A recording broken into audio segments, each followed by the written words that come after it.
అందరికీ నమస్కారం.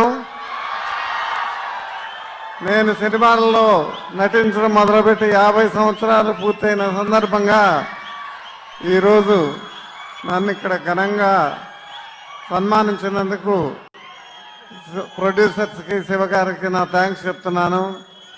ఈ వేదిక నుంచి ఈ రోజున నేను కృతజ్ఞతలు తెలుపుకోవాల్సిన వ్యక్తులు ఇద్దరున్నారు. ఫస్ట్ తేనె మనసుల్లో నన్ను హీరోగా ఇంట్రడ్యూస్ చేసిన ఆదిత్య సుబ్బారావు గారు నాకు హీరోగా లైఫ్ ఇచ్చారు.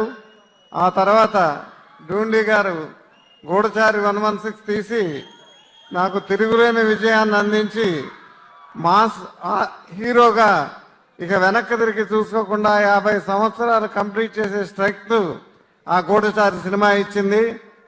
నేను గత ఒక 6-7 సంవత్సరాలుగా మంచి క్యారెక్టర్ ఏమీ యాక్ట్ చేయలేదు.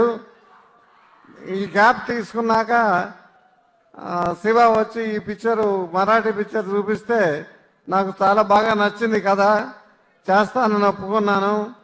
ఒప్పుకున్న తర్వాత మరాఠీ పిక్చర్ కంటే 100 రెట్లు బాగా తీశాడు శివ ఈ సినిమాని. డెఫినెట్గా నా యాక్టింగ్ కెరియర్లో ఇది ఒక మైలురాయిగా నిలిచిపోయే చిత్రం అవుతుంది. ఇలాంటి చిత్రంలో నటించే అవకాశం నాకు వచ్చినందుకు చాలా సంతోషం. శివాకి, ప్రొడ్యూసర్స్కి థ్యాంక్స్. మహేష్ బాబు గారు మాట్లాడతారు.